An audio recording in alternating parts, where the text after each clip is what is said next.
주전 600년 바벨론이라는 나라가 중동 지방의 강대국으로 떠오릅니다. 애굽과 아수르가 각축전을 벌이고 있던 중동 지방의 패권을 바벨론이 차지하게 된 거죠. 이때 남유다의 선지자 예레미야는 조국 남유다를 향해 이렇게 외칩니다. 바벨론에게 항복하자. 우리 남유다는 바벨론 왕의 지배를 받아야 한다. 바벨론을 섬기면 살 것이다. 이렇게 경고한 거죠. 예레미야의 말이 어떻게 들렸을까요?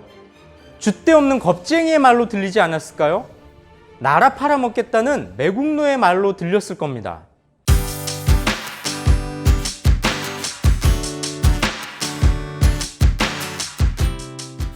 실제로 예레미야는 동족에게 오해를 삽니다. 매를 맞고 옥에 갇히기까지 합니다. 남유다가 어떤 민족입니까? 우리는 하나님께서 선택하신 백성이다. 이런 선민의식에 사로잡혀 있던 자들 아닙니까?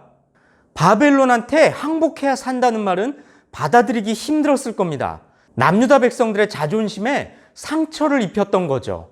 게다가 다른 선지자들은 예레미야처럼 말하지 않았습니다. 바벨론은 곧 멸망할 것이다. 우리는 바벨론에게 항복하지 않아도 된다. 이렇게 말했던 거죠. 하나님의 뜻과는 완전히 반대되는 거짓 예언을 한 겁니다. 근거 없는 장밋빛 미래를 말한 거죠.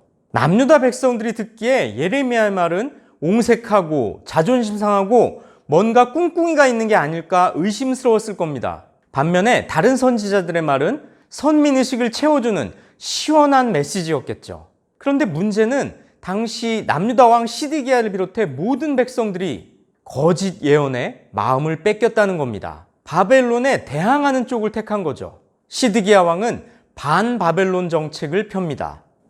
그런데 사실 시드기야는 바벨론의 느부갓네살 왕이 세워준 왕이었습니다. 원래 이름도 맏다디아였고요. 바벨론 왕이 시드기야로 개명시켰던 겁니다.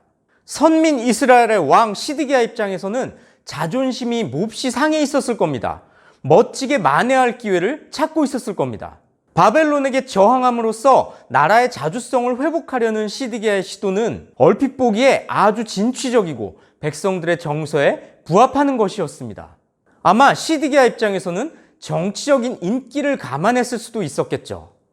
하지만 시드기야의 이러한 처사는 하나님의 뜻을 정면으로 거스르는 불순종에 불과했습니다.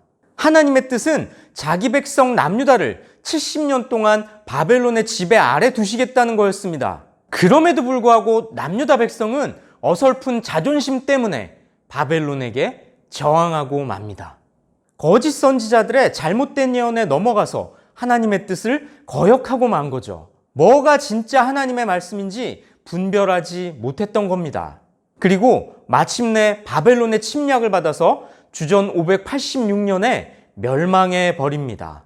그런데 이 대목에서 우리는 의문을 가질 수 있습니다. 어떻게 하나님께서 악한 나라 바벨론에게 복종하라고 명령하실 수 있는가라는 거죠. 성경은 이에 대한 답을 제시합니다.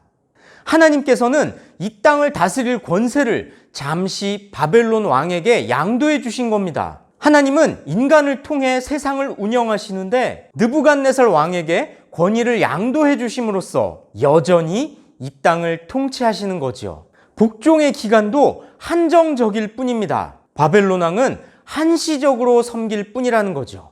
바벨론 왕 느부갓네살이 무소불위의 권력을 휘두르는 것 같지만 만물을 지으시고 다스리시는 하나님의 대리자로서만 활동할 뿐이었습니다. 게다가 남유다가 직면한 가장 큰 위기는 자신들의 나라를 잇는 것이 아니라 여호와 하나님을 향한 신앙을 잇는 것이었습니다.